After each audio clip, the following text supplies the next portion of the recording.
This episode 214 of Frame and Reference. You're about to drop into a conversation between me, Kenny McMillan, and my guest, Garrett O'Brien, DP of Batman and Waltzing with Brando. Enjoy.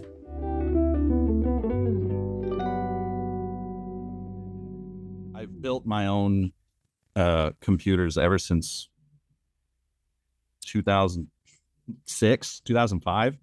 And then this past year, because I'm getting way more colorist gigs, I was like, you know what, I'm starting to ingest not even just, I mean, the footage has always been fine, but it'll be like, oh, you want to use depth map and grain? No, but no, have fun.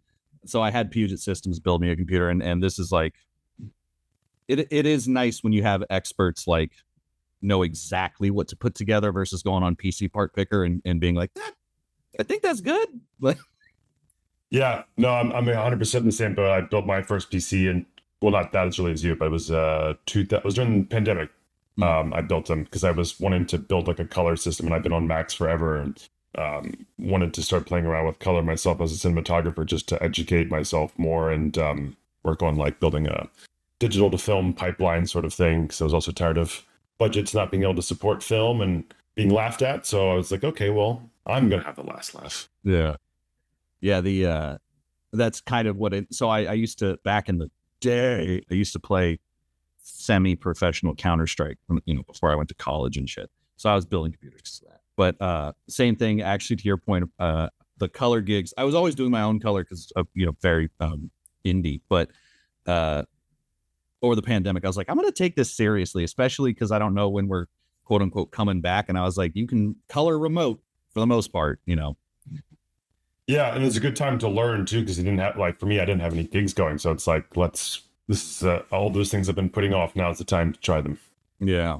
What were some of the bigger things you learned? Because the one I figured out was, once you figure out obviously the basics, your color pipeline, the like science of it, I just realized how often I just trust, like, everything needs to be just a little bit darker. And just I'll just move stuff around and I'm like, that looks right. And then 9 times out of 10, I'm right. Like this, you obviously look at your scopes, but like trust, it's hard to explain. I've been trying to explain to students like how to color stuff. And it's like, it just looks, at a certain point, you stop second guessing yourself and you look at it, it looks right. Yeah. Yeah. It's my thing is that I've always tried to educate myself and learn as much as possible, so that I can get past the technical. Like that's how I've always looked at it. It's like I've otherwise I feel like I've got imposter syndrome, right? And I'm like just guessing at things I don't really know. And through having the technical knowledge, it's like giving me the authority to go beyond what is considered, normal, or get past that. That's always been like the way that and that took me probably half a decade to realize that about myself as a cinematographer. But like, that's something that I've always felt, that it's like, yeah, it's important to know the technical so that you can just get past it and just like be open to what is happening around you. 100%. When you talk about making a or a digital to film pipeline, I assume you used all the plugins before developing your own thing. Yeah. So I used all the plugins. One of the big part of it is also, just studying film, movies in general, because one of the things that people don't often think about is how different film can look, just the way digital can look in so many different ways, and how you treat it, how you finish it. And for me, it was about I wanted to educate myself about all the different ways that a film stock can look, because I, didn't have the good fortune of being able to shoot a lot on film. I've shot on film before I even got into filmmaking as a photographer, in high school and all those things. So I was used to the film process and development and pushing and pulling and working with an enlarger, and that tactile experience was very enjoyable for me. And so, yeah, I miss the chemical smells, to be honest with you. Yeah. But yeah, it's, for me, there's something very physical and enjoyable about that process. And during that the pandemic, I was like, okay, this is a great opportunity to learn. And so I wanted to start from a place of knowledge again, and studying what film looks like, what environments does film halide in, how high of contrast does it need to be, when you're using a 2383 finishing film print, how much contrast does that change? How much different does it look from movies in the 70s, 80s, 90s, 2000s, modern film? Throughout all those 40 decades, not even including the first 60 decades of when film started, there's been change. Chemical process, digital intermediate. So there's quite a wide gamut of how film can look. And for me, that was where I started off from, was from, kind of acquiring data and seeing like, okay, I like the way this film looks, and that film looks like I could shot that digitally. Why is that? And so it's from a place of curiosity. And then going from there, yes, plugins is the first place that I started with. I think Film Convert might have been the very first one. And they had like released one where you could control the grain based on luminance level. And that's when I was like, oh, okay, now we're getting somewhere. Because that for me was the uniformity of it just completely. I was just like, this isn't for me. And then, it's tough. Yeah. And then, and just playing with different elements and different plugins. Also, I can't quite remember his name, but he's in Australia. He's done some really great stuff in teaching people about film. Juan Malera. That's exactly who it is. And he was a wonderful person to just, I would email with him and we'd have conversations back and forth, and I'd give feedback on his stuff. And that was the first time where I was really starting to see that this really convincing myself and others that it looks like film. And particularly the film halation aspect was a big part of that, and playing with different, like his color. I thought his color and contrast elements were great, and how it broke it into like a node structure, and his explanations for it all just really made a lot of sense to me. At the same time, when Steve Yedlin's articles were coming out, which really, to me, that was, to be honest with you, that was the moment where I was like, okay, it's time to take charge of my own destiny, if you will, with, color and contrast, because the thing in particular that spoke to me was his, how we were becoming too tribalist. Like, are you shooting on the red camera? Are you shooting on the airy camera? It's like, well, because at that time it really was just, those are the main two players. And obviously Sony's come into that equation significantly, and a bunch of other people as well. There's so many great, terrific digital cinema cameras out there now. And, but yeah, I thought that we were pigeonholing ourselves. We were putting ourselves too much into a box of like, this camera means you get this look. And I find that to be ridiculous, especially now because of how great all these cameras are, and the dynamic range and the codecs. And, they're really, some cameras I do absolutely have a preference for because of, for example, I love shooting with the Sony Venice 2, because in my mind, that is the best Goldilocks camera to have ever come out for digital cinema cameras, because it does everything exceedingly well. And most importantly, the built-in ND of every single stop saves me a tremendous amount of time on a feature film or a TV show. And time is the most valuable asset when it comes to making a film. And so for me, it was about jumping off from that point of, what does I want to be camera agnostic. There's some projects where it's like, you got to shoot with this camera, or we can't shoot with film. We want this look, or whatever it is. And taking those ideas from, prep, production, and post, and all the way through. And I got to experiment a lot with music videos.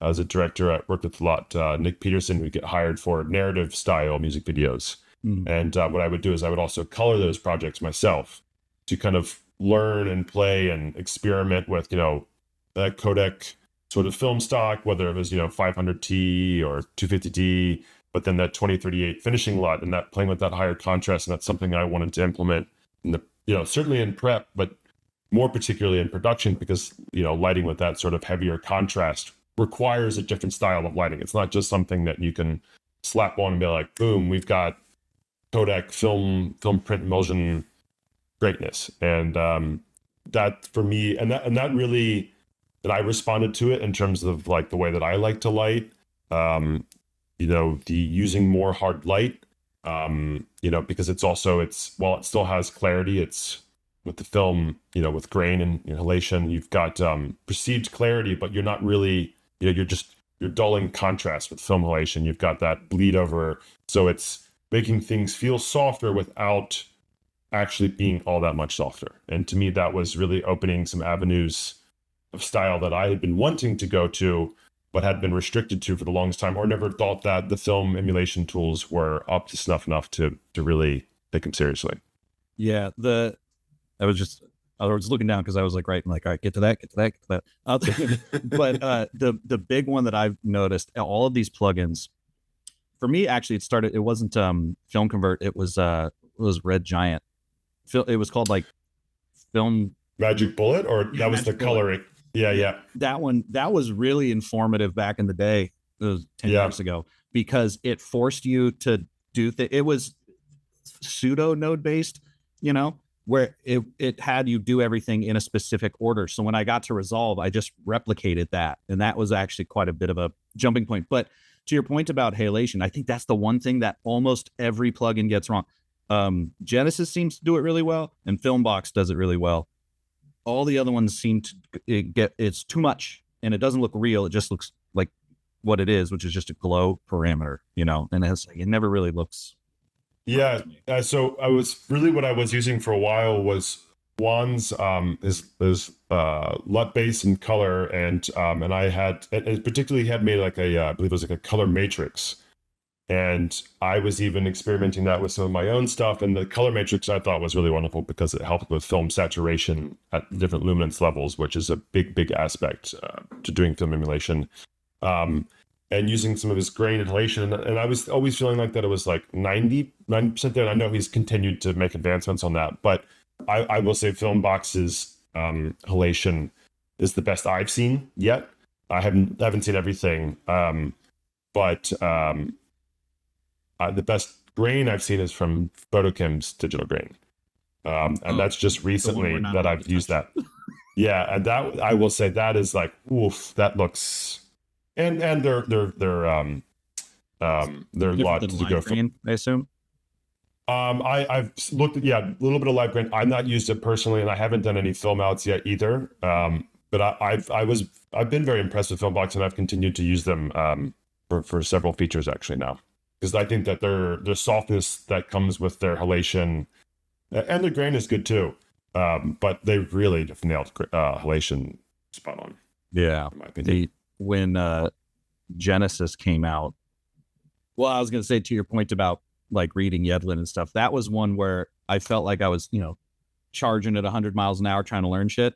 And then I got to like literally one of his articles, and it was like hitting every speed bump possible, like just a rattle strip. Because I was like, okay, hold on, I need to understand what any of these words mean. It would be like, read it, take it. I've reread them all like 4 times. Yeah, I would take like a month off from reading it, and I'd go back and read it. It's because of the way he doesn't fall into any tropes of vernacular that we as filmmakers often fall into. And so you have to like rethink a little bit, which is really smart because we're so what's the word? We're very quick to judge one another by the vernacular that we use and how much knowledge you have in the film industry. And we have a lot of connotation with certain words. Yeah. And so I think separating ourselves from that, especially like when talking about film, and like it can very quickly turn into a magical conversation.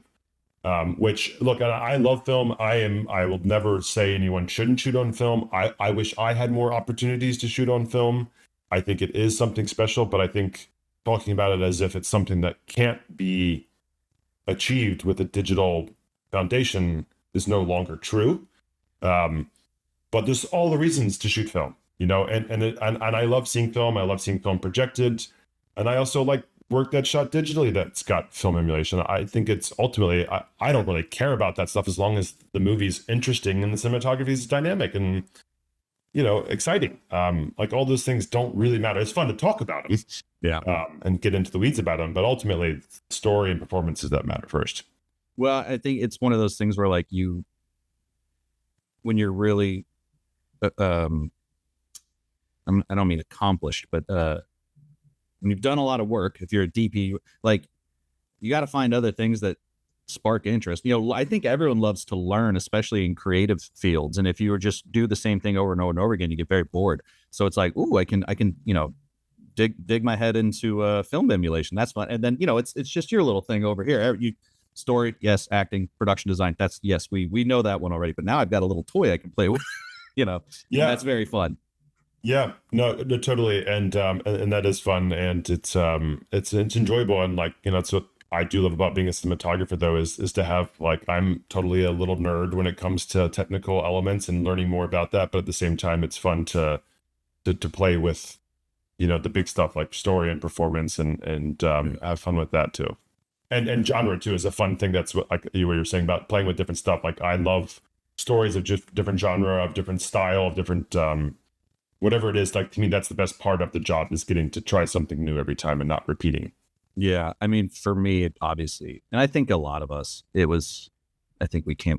I believe we're roughly the same age. Like the like peak sci-fi era, you know, or like neo noirs and stuff, where it's like, oh, you get to be cool and gritty, and then they're like, guess what? You're shooting Hallmark movies, and you're like, fuck, great. Like, no shit on Hallmark movies. Those people look like they're having the most fun. How much coverage do we need? We need 15 angles here in order to accomplish this scene, and we have about 45 minutes to shoot it all. Oh, great! That sounds like a plan.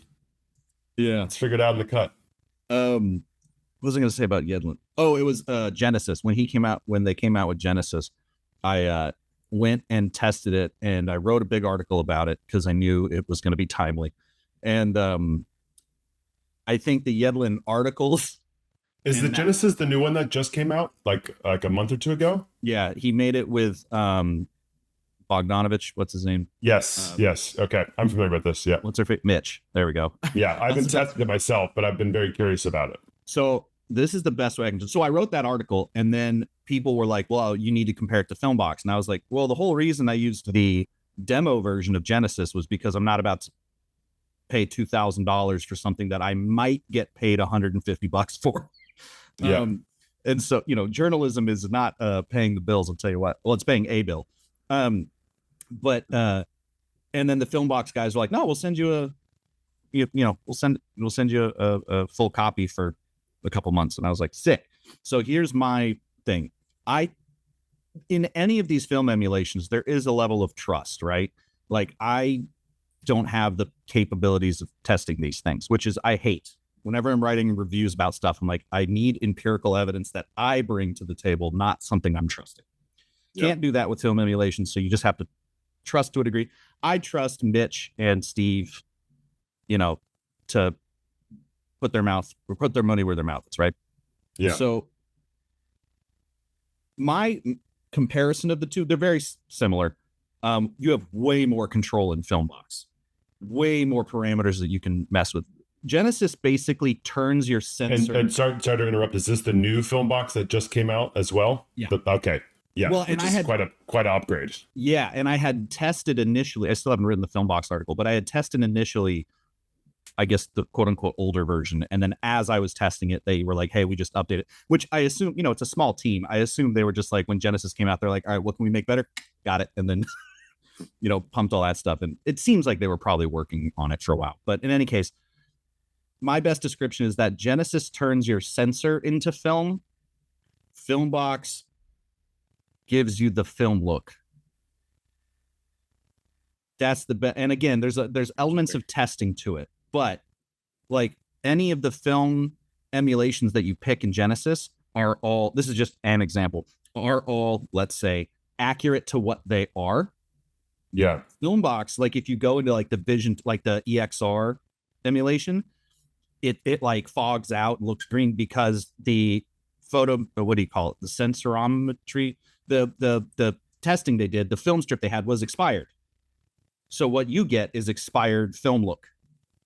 Whereas Genesis is based on whatever sensor data they had at Kodak, or, you know, again, I'm assuming, because none of the film stocks in Genesis come out looking expired.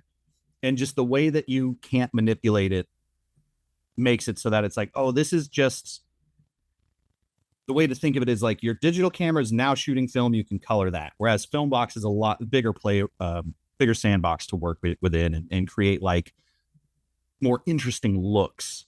Whereas Genesis just makes your digital sensor look like film and behave like it. Yeah. That's interesting. That really makes me want to test out Genesis.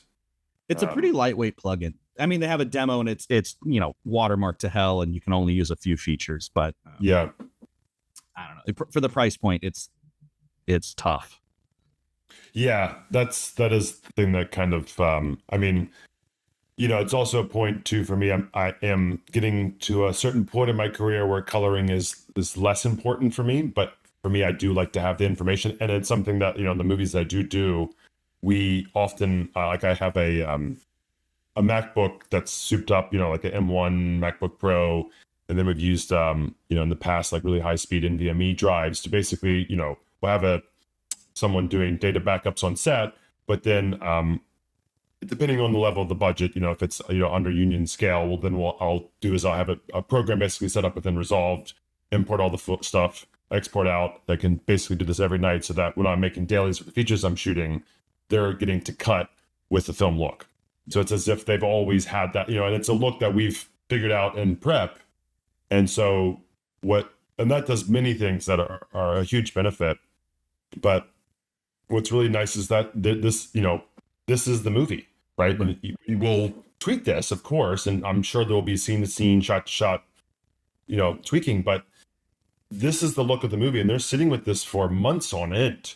And more times than not, they're always, I have not had any situation where everyone's not genuinely ecstatic about what we're doing here. And then I also, over the weekend, I'll pull grabs, bring an iPad to set, and I'll show up, because a lot of times actors, especially the last few films I've done where they're kind of a comedy drama line, right? And so they're like drama with real stakes, but also you might have some funny jokes that are a little bit silly. And so there's always this question of what's this line we're walking. And the director and I, we've had, 1,000 conversations about this, and we know that line, but an actor doesn't necessarily. Right. And especially if comedy might not be the thing, or if drama might not be the thing. And so there's this little ease of uncertainty. And so I find getting to show some grabs and, zooming in to show some of the grain and elation and all that gives them a sense of like, oh, okay, we're making a movie. Like this isn't, I was unsure, because, there's just a lot of uncertainty because they're not seeing the film that we're putting together behind the monitor. And that goes such a long way. And also being in the editorial and seeing that, when we get to color, it's not a matter of what's the look of our film. We know our look of our film. And so instead of, because on independent films, you don't have a lot of time to color. Right. And so we get to spend our time on the minutia. And the minutia is what takes an incredible amount of time. And so it's not, we've got 85% of it, 90% of it look. It's like, okay, maybe a little less saturation, a little bit more, a little bit less contrast, a little bit more. And it's like some of those few basic conversations for the day or two. And then it's like the last 4 or 5 days is just going into all the other little things that can help, make the cinematography feel seamless, and doing a little match here, a little match there, and all that sort of fun stuff. Yeah.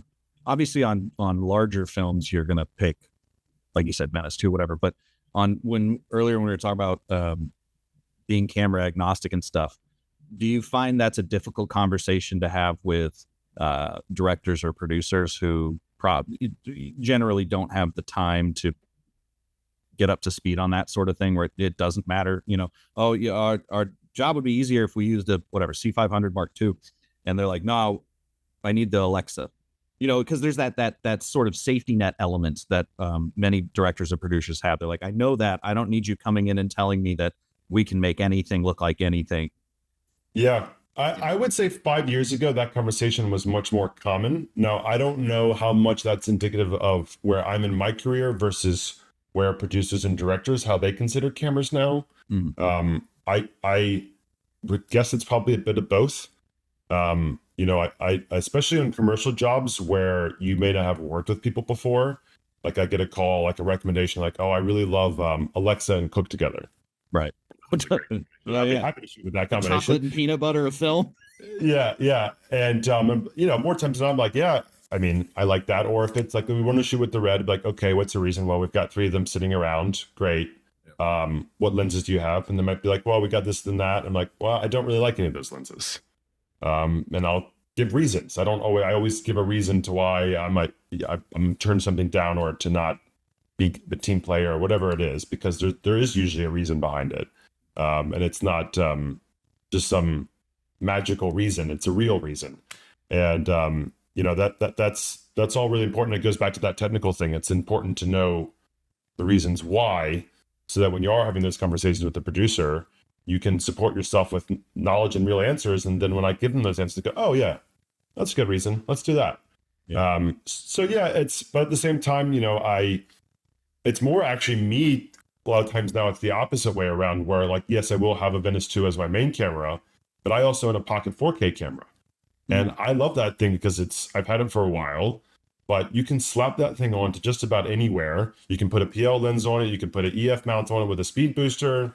I've got shots where we did an AK-47 firing and it was with blanks, but it's really important to get the right angle with your camera's perspective. And, we had a Steadicam push-in shot that made sense from profile, but we were like, oh, let's put the pocket 4K in and put that really close to the line of fire for the gunfire and not man the camera, just locked off, right? We got this expensive, it's not cheap having an armorer come in and firing all that, and it takes a lot of time, and you have to, and you want to take time because you want to be safe and you want to be careful. And that shot that we got with the pocket 4K, because it was locked off on a tripod, just leave it unmanned, it's in the trailer because it's fucking awesome. And it's rad. And it's like like if you study the shot, you can see that the muzzle flashes don't perfectly, they don't have as fast of a shutter readout as the Venice 2 does. And, when he's like kind of spraying it a little bit, some of the flashes don't line up perfectly. And yes, if we had, our budget was 5 times that size, that would have been a Venice 2 camera, or even double that size. But that camera cost next to nothing for the production. And it was or if we were rigging to the car, we wanted we have an opening scene in that movie where it's, we basically ripped off Miami Vice's pilot, where they're like driving, Don Johnson's driving around, and like literally similar exact shots. And we got to put, the camera on a highway, like 4 inches off the ground. Yes, we had scouted the highway, make sure there's no bumps or anything like that. But like, I'm not putting a Venice 2 that close to the ground, right. And those shots are fantastic. And that's where those sort of, like a Sony A7 or any sort of, FX3, those cameras are fantastic for that. This was years ago. This might have been season 2 of this podcast, but I was talking with Dan Stoloff, who had shot a handful of episodes of The Boys, and they were on Venice, and he was saying that he has his own personal Fujifilm X-T3. And whenever they they had like some overhead shots and random stuff and some crash cam type stuff. And he was like, I'm putting words in his mouth, but essentially he was like, I would just shortcut everyone and just strap the X-T3 in there and go like, all right, let's roll it. Like get it done. And I was like, that's crazy. Yeah. The X-T3 is not what I would expect on like a high budget TV show. Cause like obviously the Blackmagic cameras make a little more sense because they can shoot raw, the little more nicer for post, but yeah, Fujifilm. Yeah, or even like the raw recorder on that though. Okay, like the Komodo is a great camera for that too because it's got that fast. It's basically a global shutter on it, so it can that's always my little bit of a problem with the Pocket 4K is they can have some slowness with the shutter, but with it being smaller, it's faster than a lot of the other ones. But it costs nothing. You put a CF card in there, and you're getting like the main unit can be working. You can have your grips rigging, and you get a shot that's, or if we get a shot, did another movie, we had a shot inside of a toilet. Our department didn't have money to get a half broken toilet or like a tank and to put a real camera through there. And it's like, we don't have time. Like, let's just use the Pocket 4K and literally just put it inside, like drain the water out and put it in the tank. Yeah, it'll be fine. And the intercut's great. Yeah, I actually just got a Sony F55 for this docuseries I'm shooting because I was shooting FX3, but I was renting it from a buddy, or FX6, but I was renting it from a buddy, and I was like, I want that money. So, yeah. And they preferred an F55. I don't know why, probably because it's a precursor to the Venice and main unit shooting Venice, but also global shutter, but too big to mount. But I've never had a global shutter camera, I don't think, and it is nice. There's a little bit of a, even on static shots, there's just a little bit of a difference that it might be placebo, but I'm like, I do like the cadence of the image.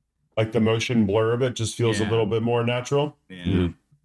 Or not even natural, but just film-like, I suppose. But I could be just pretending. Yeah, I got it for really inexpensive. It's not even like I'm in a honeymoon period where it's like, oh, I spent a lot of money on it. Like, it's just. Yeah, I mean, I will say that like having a faster sensor readout, even whether it's global shutter or just fast, is a thing. And that's something that really, another thing that I think they got right with the Venice 2, especially in Super 35 mode. That sensor is nearly a global shutter. 3.2, right? It's absurd.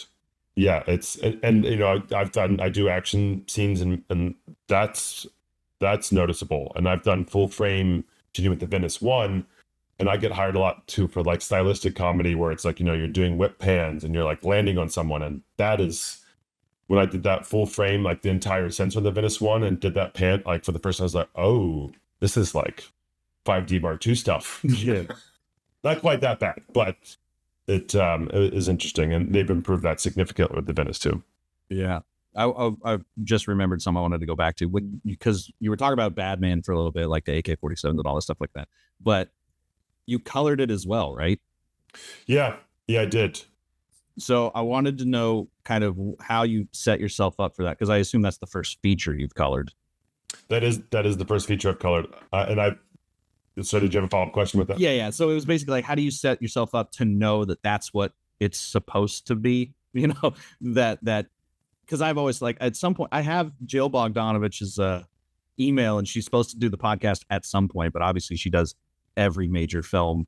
You know, it's like trying to get a hold of Steven Sonnenfeld. It's like me, but I've always want to know, like, how do you know that's what is feature film caliber? Because they all, you know, features look different than just if you were to do it yourself. And then also I know you used digital I assume scatter, or did you make your own digital diffusion for it? Yep, scatter. Yeah. Exactly right. Yeah, so look, I'm not a colorist. I can color, but that doesn't make me a colorist. You know, I'm not doing it. First of all, I'm only coloring my own work. That's the first part of that. And I'm not even coloring all of my, like, I've worked with colorists. I've done multiple movies now with other colorists. I've done my first 4 or 5 movies with the colorists. This one, you know, and I had done the music videos, and this was all, so it was, you know, it was probably 3 or 4 years of developing and playing with all these different LUTs, film plugins, emulsions, and just, it was a culmination of all that time and process. And that was like, okay, this is an opportunity where this makes sense. You know, I have more control over the look of the film with lighting, the consistency of the color palette. You know, we're really just shooting Venice 2 and occasionally a pocket 4K. So the cameras, and, you know, we're shooting Cook S4s. So we're not shooting on vintage lenses where the 25 is one color and the 50 is another color. They're all consistent. They're all perfect. And this was the first time that I did do digital diffusion. Now, I tested all of this before, you know, anything happens. I shot test footage with the Pocket 4K, talked it over with the director a lot, you know, and this was his first time, Mike Diliberti, his first time directing, but he's been in the business for a long time as a writer. Ages ago, used to work as a camera assistant. So he knows, you know, a fair bit, but doesn't, you know, have any sort of the technical knowledge that like you and I would have, for example. And so we went back and forth a lot. And of course, I shot my test in my backyard in LA, but we were shooting in Alabama in the wintertime. So two very different, you know, the saturation alone is just staggering, the difference. And shooting in the wintertime in Alabama for our movie was perfect for our story. And I'm very, very pleased with that and the palette that we made for that film. But yeah, and so he was like, oh, we got to, judging by this test shoot you did, you know, and your grass is so green, like this too saturated, like we're going to need to go desaturate. I'm like, I don't know if we need to go that high, but we're also playing with digital diffusions and how heavy. And he's like, I really wanted this, he wanted this nostalgia factor with the film that felt like something that maybe you'd see in the early 2000s, but also maybe you'd see in the 70s, and sort of this sort of like combination of look between them. And so, you know, I knew that, you know, Black Pro Mist, which happens to be my favorite diffusion, would really lend itself to this, and certainly doing film emulation would lend itself to this. And I was feeling that 16 mil might be interesting, but I sometimes, you know, sometimes the 250T, really the 500T stock can be a little too much for me, unless you're rating the camera a little bit lower or rating the stock lower. And so I pushed the idea of doing 16 mil with 50D stock. And so we've got the 16 mil halation and that film grain, but, you know, not quite as tight as 35, and then playing with that. And, you know, he wanted to go even, you know, really heavy with diffusion. I'm like, let's go with a little in between. And the beauty is that we can control this later. And, you know, my thing is we had an incredibly short timeline. So I knew I needed to save every minute possible. as much as I do love using diffusion, that I knew going to a digital diffusion, as long as I was happy with the results, that it would be worth the time saved. Yeah. And of course, then the other side of that is that we can always go back in and change that. Or if it's a particular shot when you're in front of a window, it's like, oh, wow, this is just too much. Or if we wanted half the shot to be diffused. And the biggest one for me is when you're panning over something like a window and you don't get those reflections hitting the lens and coming reflecting back in the glass and then back into your sensor, and it making, orbs or artifacts that are just distracting. Yep. And to me, that was the biggest thing, to not have to worry about that. Me 5 years ago would be smacking me upside the back of the head listening to me talk about digital diffusions and not going optically. But the reality is that I was perfectly happy with it. And it looked fantastic. Yeah, it's funny. It was I've mentioned this before, but it was Messerschmitt who turned me on to scatter because he used it on The Killer, and so then I went and got a review copy and loved it because I like exactly like you're saying, being able to art direct, especially like the backlit shots and stuff. Just being able to art direct how much diffusion instantly and not like, I used the wrong one, the shot's ruined, or picking what part of the frame actually has diffusion. But then my buddy Jake came out with this plugin called DigiDiff. I'll get you a copy of it. Oh, I think I've heard of this. Yeah. He went to I don't know, Panavision or somewhere, wooden camera, I don't know, or wooden nickel rather, and shot tests of everything. Him and his science buddy, and they say that scatter was not actually accurate to what they were emulating. Still looks great, but not accurate to what it says. Whereas theirs, again, they say back to not being able to test things objectively for the moment. But they spent a good deal of work trying to make it so that when you clicked Black Pearl Mist or Glimmer Glass or Hollywood Black Magic or whatever, that it was more accurate to what the physical diffusion was. But he was saying that kind of like emulating film where there's a million looks, he was like, you can't really emulate it scientifically, diffusion scientifically in a way that makes sense without blowing up a computer, which I found was interesting. But his is, the one nice thing is perpetual license. So it's like 200 bucks, you get it forever. Yeah, that is nice. Yeah, I mean, and that's the thing that I kind of go around in circles because I like these conversations about simulation and getting nerdy and talking about them. And I think that is really fun, but at the same time, how much the viewing audience really knows any different. Right. We used Filmbox, grain, and Telation, as well as our color science for the other movie I shot that just came out, Waltzing with Brando. I was going to get to that because you use physical diffusion on that, right? We use physical diffusion for that one, yeah. But we screened at the TCL Grauman's Theater, which is the IMAX, doesn't get much bigger than that. And one of the actors and somebody else mentioned to me that they heard multiple people talking like, oh, for sure they shot that on 8mm, 60mm, and 35mm stock, like guaranteed, like it looked great, da-da-da-da-da. And that made me laugh and chuckle because it's like, that's the hardiest kind of audience to get the proof out over. And, so if 98% of the viewing public can't tell any difference, again, there's all kinds of reasons to shoot film. I'm not saying these things to not shoot them film, but like just from the aspect of focus on set, you have a different mindset when you're shooting film on, and that in of itself is a reason to do it. Because there's so many things in our waking life that distract us, or phones, or just, there's so many people that can get in touch with us. And phones are a wonderful tool. I'll use mine all the time on set.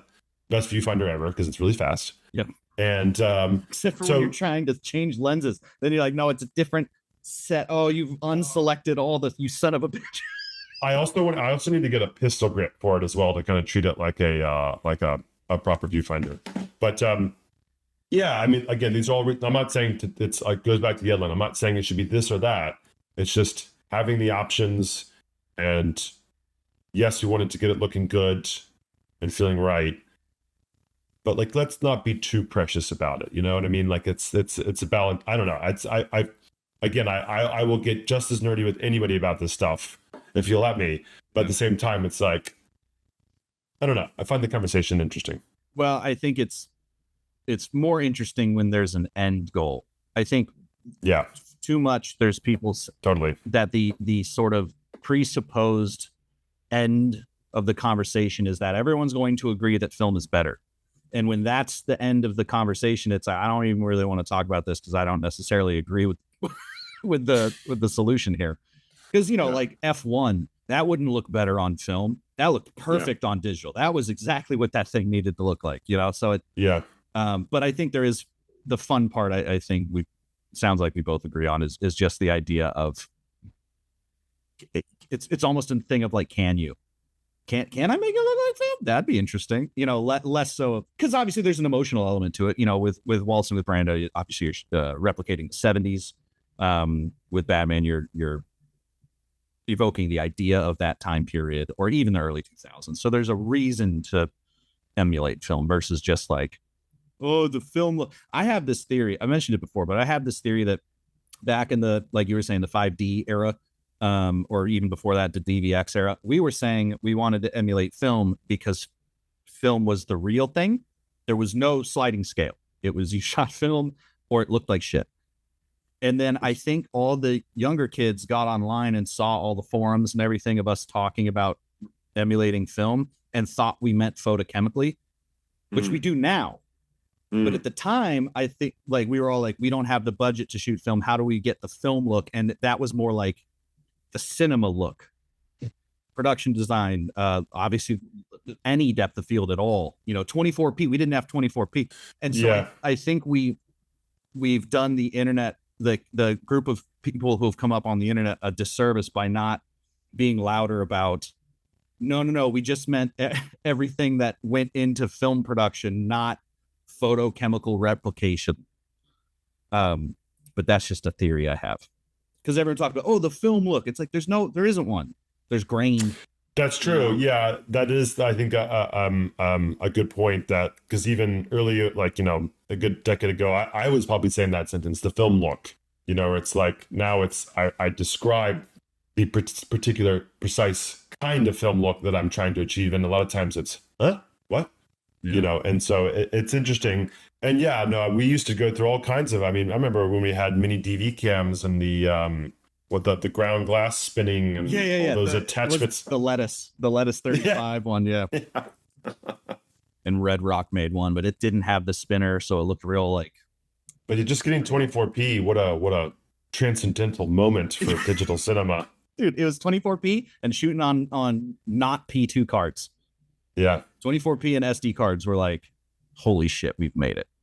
And I guess what I suppose technically it'd be a mirrorless mount, what we would call a mirrorless mount today. But, like the old AF100 having like a Micro Four Thirds mount, that was a big deal. Yep. Great. That always makes me laugh. Like it's kind of just come full circle. Like we nailed it, and then it's just making better sensors. That's pretty much it. I did want to ask about we kind of touched on Batman, but did you make these like back to back with Brando? No, actually, I shot Brando before. I shot that like a good 6 to 8 months before that. Okay. Waltzing with Brando had a little bit longer of a post process. The Batman had the Batman's was just a little bit. That was just like the writing. The whole thing was just a much tighter thing. Brando was a little bit more of like a loose process. I wouldn't say Malick or anything like that, but it was certainly a lighter idea of things compared to the approach that Batman had, which was more of a precise, like, this is how we're going to do it. And, some storyboards of action sequences versus Brando, which is, you were all trying to kind of emulate the man himself, Brando, and, incorporating that into the process of filmmaking. Obviously, logistically, you can't do that. Logistically, everything's got to be twice as more buttoned up in order to even consider that possibility. But it was really trying to be loose and nimble, and that was also kind of imposed its way into imposed or invited its way into the cinematography as well, where we wanted our LA style to be much more locked down and more rigid, and it's when you're replicating famous scenes or famous environments and interactions that Marlon had, versus Tahiti, which is We want to be wide lenses, loose, handheld but controlled, and purposeful, but longer shots and trying to find moments and letting the lighting be a little bit more, I don't want to say natural, but just more letting the actors feel a part of their environment and not trying to manipulate and control things too heavily. Yeah. You were using the CRLS on Tahiti, right? Yeah. I'm a big fan of them. In general, I really, they kind of go on every single job with me now. And it's a big part. I kind of find the conversation about film emulation and CRLS kind of going hand in hand for me because of, we talked about it, having a higher, I like having a higher contrast look. I think the tonality that you can get in the face is a wonderful thing. I'm also someone that I like to play with contrast in the face, so depending on the story and, whether it's, you're kind of going half lit and a higher contrast or even if you're wrapping the key more and it falling off more in the shadow, I love the way film looks like, and I love that sort of style of lighting, and it's a different look in itself entirely. And I think audiences, to back to your point about your theory a little bit, I think audiences are getting a little tired of our clean and clinical from the streaming. No offense to the streaming world, there's wonderful things that are made there, but by and large, it's pretty paint by numbers, unless there's some real authorship behind the cinematography, which also needs to come from the director as well, because the cinematographer can't fight that fight alone. It's got to come from both sides of that equation, and producers too. Yeah, and so having that higher film print sort of contrast look, and mixed with grain and film halation, I feel has given me a little bit more comfortability in introducing more hard light into my lighting. And right. The Cine Reflect lighting system, what's really great about it is that you have, they're very efficient, so they transmit light incredibly well. If you're limited on space, your light is traveling sort of a more appropriate distance to kind of move in the way that's natural. So, for me, I really like to light spaces first, and then it's like lighting 85% of the space and then just shot to shot, just doing small tweaks. One, it makes your turnarounds really fast. Two, I think it looks way more natural, and three, I think the actors really appreciate the speed at which you get to move once you're in a scene. Right. And I find that the having the different sizes really allows me to I don't have to spend a lot of time flagging light. It's like that can be the issue a lot of times with the hard light. It's coming in here and you got to flag this and do that. And with the CRLS and like the feather point is the big one, because I'm fortunate to do some bigger commercials and get to work with more experienced gaffers and key grips. Yeah. And especially here in LA, key grips have their way of doing things, and it works, and they like that, and they're really reluctant to deviate from that. And I've seen them bring up the CRLS and get a lot of confused looks and faces. Like, that's just a reflector, isn't it? And it's like, yes, yeah. It is, but it does a lot more than that. And it's usually when I put it up, and then when you put a hard like that with like for example, the Diff 2, I bet a hard light into an actor's face, not even like an edge light or a 3/4. And because this particular commercial, we were trying to emulate Spielberg sort of style. So it's not being afraid of hard light, and it's kids playing Pokemon through the ages when they get younger to get older. Yeah, exactly. And so at that, push a hard light into the person's face and just at that feather point, just a little bit. And then I see the key grip, and he's like sitting right next to me in the camera, and he goes, "Now I understand. It's the quality. It's the quality of the light in the face." And it's like, and it's combined with your film contrast, that it's like the face is like eating that light. And this is just on the monitor, so we don't have grain or even film halation at this point for any softening. It's just, on camera. And it's like, oh, that just looks dynamic. So when you're talking about higher contrast, what do you have like a number where you're like, I want this to be like an 8:1 or whatever, 3 stops under? No, you just more. I don't like math. I failed algebra, so that's I leave math to camera assistants and gaffers, and I'll let them, if they want to work out equations, they can. I start from a place of just visual examples. I'm a visual person, so every project I'll either show work that I did that maybe is similar, or I'll pull photo references or frame grabs. Like ShotDeck's a really great example with their keyword search. Yeah, it's been really valuable, especially yes, on narrative, it's great. You have, on features, you have a little bit more time to go over that stuff, but on commercials, you typically don't. So I find that shot deck's a really great, useful tool to, pull up examples. Like I had to shoot this one thing for a prom. I was like a rehearsal, not rehearsal, it was a high school anniversary thing. It had a stage in front of it. And I found like an actual example from a movie that had done that and just pull those examples in. Agency, directors, everyone's like, yep, yep, yep, yep. And because there wasn't trying to figure things out, we knew what the look was. I got to spend more time tweaking that light as opposed to like, no, that's not good. Like everybody was on the same page of what we wanted. And that spot like won a bunch of awards. And like every time I work with that agency, they're like, oh, that spot, we did nothing in color. Like you had it all, like we literally just put a vignette on the shots and that was it. We just used your light.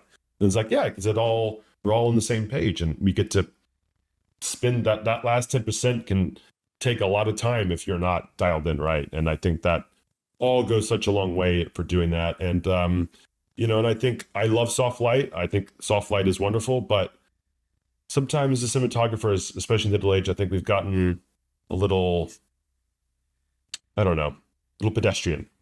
Well, I think, so I agree. I've really been trying to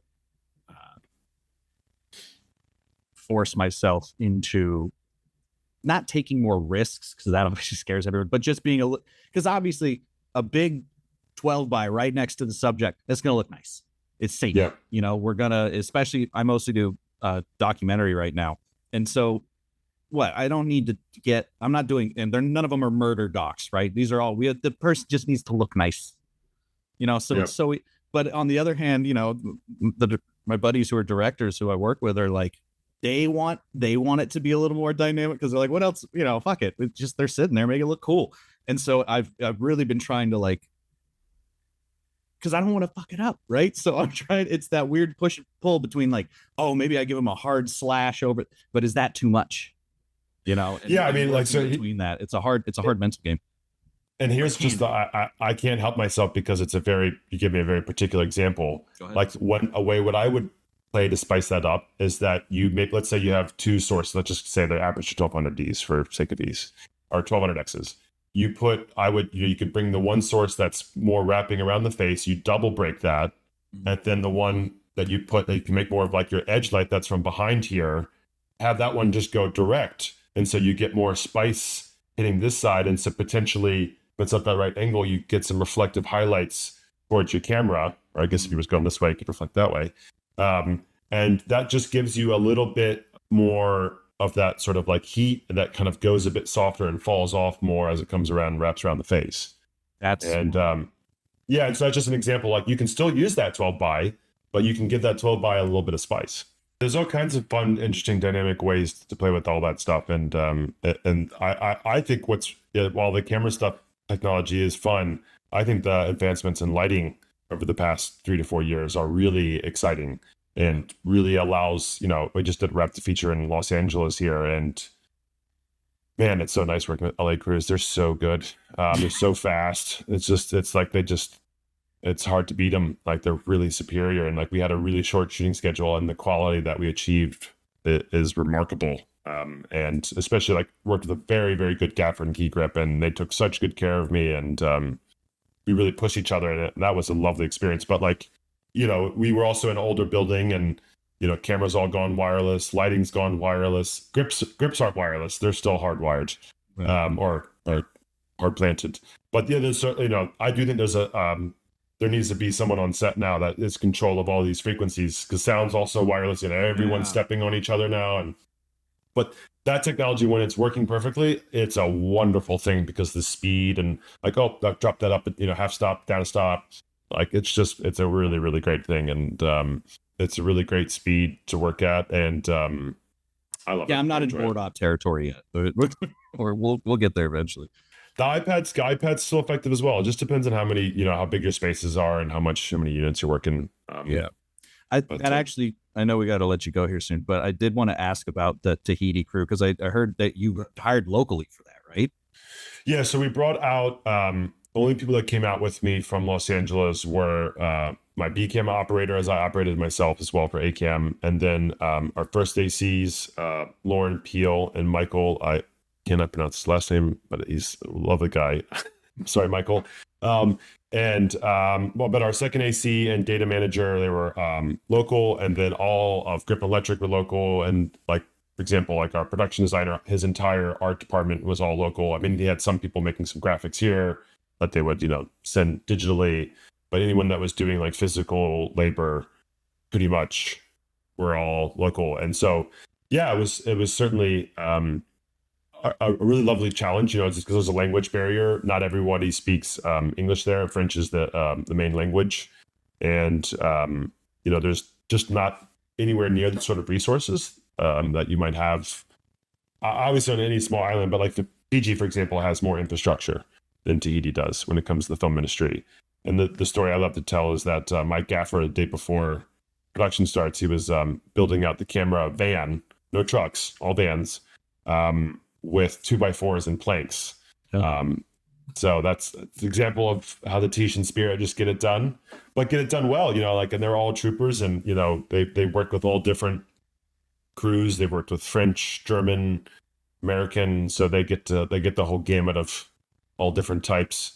And that they just they couldn't be rattled. They were strong and steadfast. And also when we were staying in Moorea shooting, which is just a 40-minute ferry ride from Tahiti, we all had to, because basically everybody lives on the island of Tahiti, and so we all got to stay in a house together, and we got to do like family dinners, and they were teaching us about like Tahitian history and all that. So it was just so lovely, and I really cherish those memories, and it's certainly a great place to have a weekend off as well. Yeah, no kid. Yeah, because I it just kind of, I don't know why. I guess that's a very ethnocentric thought of mine. But when I had seen that you guys used Tahitian crews, I was like, how many film crew? Because obviously film shoots everywhere, especially with your James Bonds and whatnot. But like, I guess in my head, I was like, I would have assumed you would have just brought people in, because finding any island that just has a dedicated film crew felt at the time when I first heard that like crazy. But yeah, I guess especially when you bring up like there are other countries that are closer, Yeah, they probably shoot there a lot more often when they need an island location. Yeah, and they're building, they're continuing to build that. I know the Tahitian government was interested in educating more of their people. Like there's Filming Tahiti, which is basically the production company that we use that's there, and they have like a big resource that they pull on. Like our data manager, Hiro, he lived in California for like 7 years, and we didn't have to teach him anything. Like he knew all the practices and procedures, and if someone didn't have this sort of like, because everyone there is like, it's a little more like jack of all trades sort of thing. Sure. While some people might have specialized in like lighting or camera, and it's like our second AC, like Lauren Peel, my first, she taught him everything, and it was just like, it can be, I've been there before as a second AC who's not a traditionally trained second on a set. And it's very, very overwhelming, that position, because there's just slating in front of huge actors. You got to slate, be still enough to catch that slate, pause it, but also get out of there as fast as you possibly can, but do it as quietly as possible. Don't trip over anything, and then get ready for the next setup while you're doing that, but also be quiet at the same time. Yeah. So it's very daunting, but we all gave and pushed in different ways, and I tried to like teach, the gaffer we got, he's very experienced. He didn't speak very, very little English, but by the end we had a really great, like almost nonverbal kind of communication that he really enjoyed, like the way that I like the light, and it was less like forced style and more natural, and so we really bonded by the end of it. And yeah, it's a really wonderful experience. Yeah. Well, hopefully, as much as I love the Tahitians get gigs, hopefully there will be more LA productions, and we can utilize those people who have so many decades of experience more effectively. Yes. Yeah. Yeah. Absolutely. Well, I'll let you go. It was great talking to you. I'm sure. Likewise. Have to stay in touch because it sounds like the same brain. But yeah, I did want to say it is cool to see Billy Zane getting another film, because one of my favorite movies of all time is The Phantom, and I literally just showed my girlfriend and her best friend The Phantom 2 nights ago. So many people don't even know about that movie. I remember going to the theater as a kid and being like, this movie is awesome. Yeah. Like the horse, like at the time, I loved the purple outfit, and I don't really know what I was thinking about that. But Yeah. that being said, he pulled off the purple spandex really well. Yeah. No, Took him out in that Billy was, yeah, Billy was, he was interesting, like guy to work with. He's really, he had really embraced the island nature of being there, and he really kind of channeled, I think, the sort of energy that Brando had when he was there. The very reason Brando was there was to do that, and I think that's what Billy kind of pulled into his sort of mana and his energy working there. And it was great working with him with that stuff and working out angles and profiles. And like, I like playing with the, because I have a lot of baggage of like Brando being the Godfather because I've studied that film so much. And I had to separate Brando and Godfather, but I brought that idea of playing with that with the first time we meet him, lighting him almost in a similar way, whether it was like silhouette or semi-silhouette, like trying to take as much light away from the eyes as possible. So to play up this myth of this person. And then as you come to be friends with him as an audience member, as the way protagonist does, and, you know, have that intimacy that we, you know, bring more humanity, bring more light into the eyes, less silhouette, just being like a dude that you're chatting with. Yeah. And that was really fun to play with that. That actually brings up something I do have to ask about now. Sorry, then I'll let you go. The editing people into existing footage. How do you pull that off? Like in what method were you able to do that effectively? Yeah, so it's a multiple layers here, but the production design is a big aspect of that. Because we're not shooting at the stage where they shot Johnny Carson. We're also not shooting in Paris for Last Tango. And so having to recreate all those different spaces, in one location is the real challenge. But then it's just, having examples that we know that we're pulling the still example from that we're matching to is the first part. And then trying to match that as best possible. And then going in and post and trying to play a little bit with, because like the Dick Cavett show, like you cut from one shot to another, and even the Dick Cavett himself looks differently. It's just the nature of the instruments at the time, and so just trying to like use different filtration elements to add noise or to take away clarity or all those things, and just playing with it, and that was part of where we needed a lot of time as well in post, is to try to match everything and try to get all those different mediums looking. So, right. For films, were you going to like American Cinematographer and trying to be like, all right, what were they doing, or did you just kind of shoot it knowing you were going to do it in post? We didn't go in the AC. It's really just pulling grabs from the movies themselves. But it's also what grab do you pull from, right? Like, which version of The Godfather, which, is it the older one? Is it the newest one? The DVD, the Blu-ray. And like the color, the contrast, those things are all different between them. Yeah. And, and how you're viewing them now plays a big aspect because of OLEDs versus LCDs and all that. So there's a lot of gray there. And again, I'll go back to production design and wardrobe. Those are the things that people can tell if something's off. Yeah. Lighting wise, that go, obviously you don't want it to be a complete opposite color or anything absurd like that. But that wasn't that, that's not that difficult in comparison to what our production designer, Michael Collison, pulled off. Yeah. Production design's I've said it a bunch of times, but production design, a lot of times DPs will get an award for what the production designer did. Yep. Yeah. All right. I will officially let you go. Thanks so much for spending the time, dude. And definitely stay in touch. You're very welcome. It was a pleasure speaking with you. Yeah. Take care, brother. All right, man. Cheers. Frame and Reference is an Owlbot production, produced and edited by me, Kenny McMillan. If you'd like to support the podcast directly, you can do so by going to frameandrefpod.com and clicking on the Patreon button. It's always appreciated, and as always, thanks for listening.